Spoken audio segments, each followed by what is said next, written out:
አክብሮታዊ ሰላምታችን በያላችሁበት ድረስ የተወደዳችሁና የተከበራችሁ የመሃል ሚዲያ አድማጭ ተመልካቾቻችን እንደምን ሰንብታችኋል?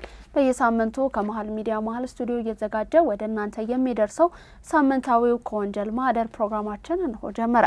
ዛሬም እንግዲህ ሁለት የተመራረጡ ወንጀል ታሪኮችን አጠናቅረን እዚህ ስቱዲዮ ወደ እናንተ ልናደርስ ዝግጅታችንን አጠናቀን ተገኝተናል። ፕሮግራሙን አዘጋጅቼ ወደ እናንተ በማድረሱ የትዕግስት ሁሉ ከመላው የስቱዲዮ ባልደረቦቼ ጋር በጋራ በመሆን አብሬያችሁ ቆይታ የማደርግ ይሆናል። እናንተም ደግሞ ፕሮግራሙን ላይክና ሼር ሚዲያችንንም ሰብስክራይብ በማድረግ ፕሮግራሙን ተጀምሩ ዘንድ ያክብሮ ግብዣዬ ነው። ሁለቱም የዛሬ የወንጀል ማህደር ፕሮግራማችን የወንጀል ኬዞች ከዚሁ ከሀገራችን ኢትዮጵያ ያገኘናቸው ናቸው ማለት ነው።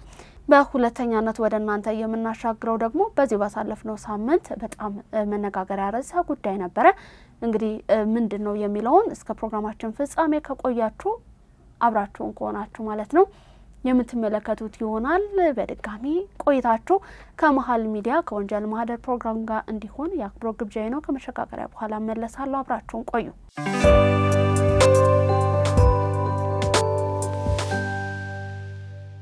ተመልሰናል። እንግዲህ ወደ ተመልካቾቻችን ሰናይት ኢንፎርሜሽን ቴክኖሎጂ አይቲ ትምህርቷን ጨርሳ ስራ ለመያዝ ደጅ የምትል ቤተሰቦቿን የምትረዳና በሰፈሯ በነበራትም መልካም ስነ ምግባር እንዲሁም ፈገግታ የምትታወቅ ወጣት ናት። አባቷ ከዚህ ዓለም በሞት ከተለየ በኋላ እናቷንና ታናሽ ወንድሟን ለመደገፍ ሌሎችን ሳታስቸግር ጠንካራ የምትሰራ ታታሪ ልጅ ነበረች።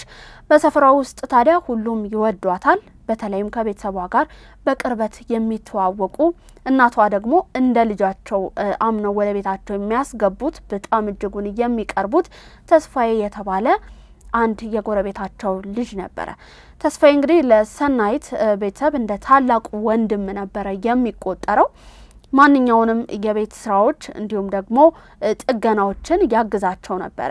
ነገር ግን ከዚህ በጎ አድራጎቱ በስተጀርባ እጅግ አደገኛና የጥቁር ፍላጎትን ደብቆ እንደነበር ማንም ያስተዋለ አልነበረም ማለት ነው። ቀኑ የሳምንቱ መጨረሻ ነበረ። የሰናይት እናት ለዘመድ ጥየቃ ወደ ክፍለ ሀገር ይሄዳሉ። ታናሽ ወንድሟ ደግሞ ከጓደኞቹ ጋር አምሽቶ እዛው ጓደኞቹ ጋር አድሮ በማግስቱ ለመምጣት ከቤት ለጨዋታ በሚል ይወጣል ማለት ነው። ሰናይት ቤት ውስጥ ብቻዋን ጥናቷን ማጥናት ጀምራለች። በማጥናት ላይ ነበረች ማለት ነው። በአካባቢው ሰዓት ወደ ምሽቱ 3 ሰዓት ተኩል ገደማ ሲሆን የቤቱ በር በድንገት ይንኳኳል። ሰናይት ማን ነው ብላ ስትጠይቅ የተስፋዬን ድምጽ ትሰማለች።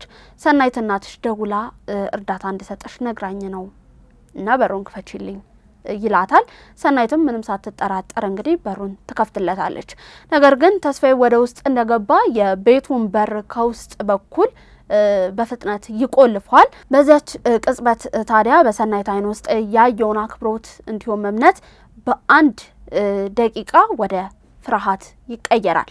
ተስፋዬ ሰናይትን በኃይል ለማስገደድና ጥቃት ለማድረስ ይሞክራል። ሰናይት በሙሉ ኃይሏ ትታገላለች፣ ትጮኻለች። እንዲተዋት እንዲሁም ደግሞ እንደ ወንድሟ እንደምትመለከተው አጽንኦት ሰጥታ በኃይለኛ ድምጽ እየጮኸች ትናገራለች። ሆኖም ግን ተስፋዬ በወንጀል ፍላጎቱ የታወረ ነበርና ሰናይት ከእጁ ለማምለጥ እጅጉን ትታገላለች። ስትታገልና ስትጮህ ታዲያ ድምጿ እንዳይሰማና ድርጊቱ ለፖሊስ እንዳይጋለጥ በመፍራት ዞር ሲል በጠረጴዛው ላይ የነበረውን አደገኛ ቁስን በመያዝ በጭካኔ በፍጥነት ይመታታል ማለት ነው። ሰናይት በደምና በቃጠሎ ውስጥ ሆና መሬት ላይ ትወድቃለች። ህይወቷን በዛች ቅጽበት ወዲያውኑ ታልፋለች። ተስፋዬ ያደረገውን አሰቃቂ ድርጊትን ከተመለከተ በኋላ እጅጉን ድንጋጤ ይይዘዋል። ወንጀሉን ለመሸፈን ሲል ታዲያ የሰናይትን ስልክ እንዲሁም ደግሞ ጥቂት ገንዘቦችን ወስዶ ቤቱን ዘግቶ ይጠፋል። በማግስቱ ጠዋት ታናሽ ወንድምየው ከጓደኞቹ ቤት ይመለስና ወደ ቤት ሲገባ ሲመለከት የእህቱን አስክሬን በመመልከት በከፍተኛ ድንጋጤ ውስጥ ሆኖ የጩኸት ድምጽን ያሰማል። በአካባቢው ያሉ ሰዎች ይሰበሰባሉ። ከዛም በፍጥነት ወሬው ፖሊስ ጋር ይደርሳል። የፖሊስ መርማሪዎች ቦታው ላይ ሲደርሱ ታዲያ ወንጀሉ እጅግ አሰቃቂ እንደነበር ይረዳሉ። ምንም እንኳን ተስፋዬ ምንም አይነት ማስረጃ ላለመተው ቢሞክርም የወንጀል መርማሪዎች ፎረንሲክ ቲም ታዲያ ባደረጉት ጥልቅ ምርመራ ከሰናይት ጥፍር ስር የገዳዩን የቆዳ ናሙና ዲኤንኤ እንዲሁም ደግሞ በሩ ላይ የተተወውን አሻራዎችን ያገኛል። ፖሊስ የአካባቢውን ሰዎችን መጠየቅ ይጀምራል። ተስፋዬ በዚያ ምሽት ከአካባቢው በድንገት መሰወሩና ስልኩ መዘጋቱ ጥርጣሬ ውስጥ ያስገባቸውና ሙሉ በሙሉ ወደሱ ትኩረታቸውን እንዲያደርጉ ይሆናል ማለት ነው። ከ3 ቀናት የከፍተኛ ክትትል በኋላ ታዲያ ፖሊስ ተስፋዬን ከአዲስ አበባ ወጣ ብላ በምትገኝ አንዲት ትንሽ ከተማ ተሸሽጎ ያለ እጅግ አፈንጅ በመያዝ በቁጥጥር ስር ያውለዋል። በፖሊስ ምርመራ ወቅት ታዲያ ተስፋዬ ባደረገው አሰቃቂ ድርጊት ተጸጽቶ ሲጠየቅ ጫና ሲበዛበት እውነቱን ይናገራል። በፍርድ ቤት የቀረቡት የፎረንሲክ ማስረጃዎችና የራሱም የእምነት ክህደት ቃል ተደምረው ፍርድ ቤቱ ተስፋዬን በ27 ዓመት ጽኑ እስራት እንዲቀጣ ወስኖበታል ማለት ነው። ይህ ለዛሬ ከወንጀል ማህደር ፕሮግራማችን በመጀመሪያነት ወደ እናንተ እንዲደርስ ያዘጋጀነው የወንጀል ኬዝ ነው። አሁንም እስከ ፕሮግራማችን ፍጻሜ ድረስ አብሮነታችሁ ከኛ ጋር እንዲሆን እጠይቃለሁ። ከመሸጋገሪያ በኋላ ስመለስ ከሰሞኑ ምን አይነት ጉዳይ በጣም መነጋገሪያ ነበረ ሀገራችን ኢትዮጵያ ውስጥ የሚለውን የዛን ያሰቃቂ ወንጀልን ታሪክ ወደ እናንተ የማሻገር ይሆናል ማለት ነው። አብራችሁን ቆዩ።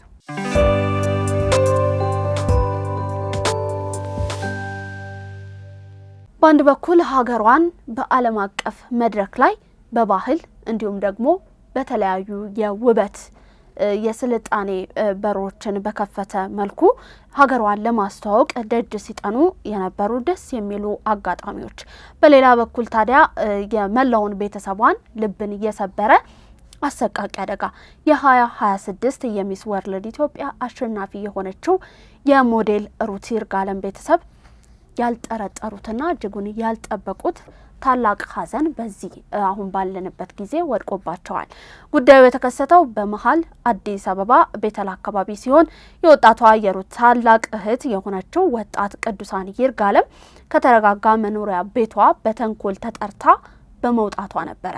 ጨካኞቹ አጋቾች እንግዲህ ወጣቷን ካገቱ በኋላ ህይወቷን በገንዘብ በመመንዘር ከቤተሰቦቿ የ2 ሚሊዮን ብር የቤዛ ጥያቄን ያቀርባሉ። ሆኖም ቤተሰብ በፍርሃትና በጭንቀት ውስጥ ሆነው የልጃቸውን ህይወት ለማትረፍ በሚጥርበት ቅጽበት አጋቾቹ ያላንዳች ርህራሄ የለጋዋን ወጣት ህይወትን በአሰቃቂ ሁኔታ ቀጥተው መላ ቤተሰቡን አይደለም አጠቃላይ የኢትዮጵያን ህዝብ ሀዘን ውስጥ የከተቱበት ሳምንት ነበረ። የዚህ አሰቃቂ ወንጀል ፈጻሚዎች ከህግ ለማምለጥ ሲሞክሩ የአዲስ አበባ እንዲሁም ደግሞ የኦሮሚያ ክልል ፖሊስ ባደረጉት የጋራና የተቀናጀ ክትትል በቁጥጥር ስር ሊውሉ ችለዋል። በተደረገባቸው በጥልቅ ምርመራ ወንጀለኞቹ ወጣቷን የገደሉበትንና አስክሬኗን የጣሉበትን ቦታ በመጠቆማቸው የፖሊስ አባላት የወጣቷን አስክሬን ለማግኘት ፍንጭ በመያዝ የወጣቷን አስክሬን ማግኘት ችለዋል ማለት ነው። ከጉዳዩ ጋር በተያያዘ የሩት የቀድሞ የቅርብ ጓደኛና የጓደኛዋ ፍቅረኛዋ ጨምሮ 10 ተጠርጣሪዎችን በቁጥጥር ስር ውለው በአሁን ላይ ምርመራ እየተደረገባቸው መሆኑ ተገልጿል። እንደ ፖሊስ መረጃ ዋናዋ ተጠርጣሪ ማንነቷን ደብቃ በሌላ ሰው ስም በማስመሰል ለቅዱሳን በመደወል የጌጣጌጥ ግዢ እንዲሁም ደግሞ የልደት ሰርፕራይዝ እንግዛ በሚል ወደ ቀጠሯቸው ወደ አሰበችው ቦታ ተቀጥራታለች ማለት ነው። ከዚያም ወደ ኮዬ ፈጬ አካባቢ በሚገኘው ቤት በመውሰድ አግተው 2.5 ሚሊዮን ብር ለመጠየቅ እቅድ ማውጣታቸውን ፖሊስ ገልጿል። ተጠርጣሪዎቹም የገንዘብ ችግርን ለመፍታት ወንጀሉን እንደፈጸሙ በቃላቸው ማመናቸው ነው ውድ ተመልካቾቻችን እየተነገረ ያለው በአሁን ሰዓት ማለት ነው። ፖሊስ እንደገለጸው ታዲያ ሟቿ የተገደለችው በኋላም ተጠርጣሪዎቹ ቤተሰቧን በማነጋገር ገንዘብ መጠየቃቸውን ቀጥለው ነበረ ማለት ነው። የአዲስ አበባ ፖሊስ የህዝብ ግንኙነት ኃላፊ የሆኑት ኮማንደር ቶማስ እሸቴ በሟች ላይ የተፈጸመው ድርጊት እጅግ ኢሰብአዊ እንዲሁም ጭካኔ የተሞላበት መሆኑን ገልጸው አሁን ለሚዲያ ለመግለጽ የማይመቹ ከባድ ዝርዝሮች እንዳሉም ጠቁመዋል ማለት ነው። በጊዜ ሂደት ከጊዜያት በኋላ ያው በየቀኑ አዳዲስ ጉዳዮች ስለሆኑ እየወጡ የሚገኙት በዚች በሟች በቅዱሳን ይርጋለም በተባለችው ወጣት ዙሪያ ማለት ነው ፖሊስ ለመግለጽ አሁን ላይ ለመግለጽ የሚከብዱ ሌሎች ነገሮች ግን ተጣርተው ግን ወደ ህብረተሰቡ ይፋ የሚያደርጋቸው ነገሮች እንዳሉ እየጠቆመ ይገኛል። በጉዳዩ ዙሪያ ያሉት 10 ተጠርጣሪዎች በቁጥጥር ስር መዋሏቸው ነው ቀደም ብዬ እንዳነሳውት የተጠቀሰው። አሁንም ከ10 ተጠርጣሪዎች ሌሎችም በጥርጣሬ ውስጥ ስለሚገኙ እነሱን ወደ ማደን መሄዱን ነው ፖሊስ እየገለጸ ያለው። ይህ መርዶ በደረሰበት ወቅት ታዲያ ሀገራዊ ተልዕኮን ለመወጣትና የሀገሯን የቱሪዝምን ለዓለም ለማስተዋወቅ በከፍተኛ ዝግጅት ላይ የነበረችውን ሞዴል ሩት ይርጋለም ህልሟንና ስራዋን ሙሉ በሙሉ በማቆም ወደ ቤተሰቦቿ ጉያ ተመልሳ ገብታ የእህቷን ሀዘን እየተወጣች እንደሆነ ነው እየተገለጸ ያለው ማለት ነው። የሚስ ወርልድ ኢትዮጵያ አዘጋጅ ኮሚቴም በደረሰው ዘግናኝ ድርጊት የተሰማውን ጥልቅ ሀዘንን በመግለጽ ለሩትና ለቤተሰቦቿ መጽናናትን ተመኝቷል። የወጣት የቅዱሳን ይርጋለም የቀብር ስነ ስርዓት ታዲያ ባሳለፍነው ሐምሌ 19 ቀን 2018 ዓ.ም በቤተል ቅዱስ ጊዮርጊስ ቤተክርስቲያን ወዳጅ ዘመዶቿና በርካታ ነዋሪዎች በተገኙበት በከባድ ሀዘን የተፈጸመበት ሁኔታ አለ ማለት ነው። ውድ ተመልካቾቻችን እኛም ለዛሬ ከወንጀል ማህደር ፕሮግራማችን ምንም እንኳን የመጨረሻው ፍርድ ሂደት ምንድነው የሚለው ላይ ባይደረስም ነገር ግን ይበል የሚያሰኝ አይነት የምርመራ ሂደት ላይ ስላለ ጉዳዩ ወደ እናንተ ለማድረስ ወደድን ማለት ነው። ፕሮግራሙን እያስተዋወቅኩኝ በመምራት እኔ ትግስቱ ላብራችሁ ቆይታ አደረኩኝ ከመላው የስቱዲዮ ባልደረቦቼ ጋር በጋራ በመሆን ሳምንት በተመሳሳይ ሰዓት በሌሎች ርዕሰ ጉዳዮች የምንገናኝ ይሆናል።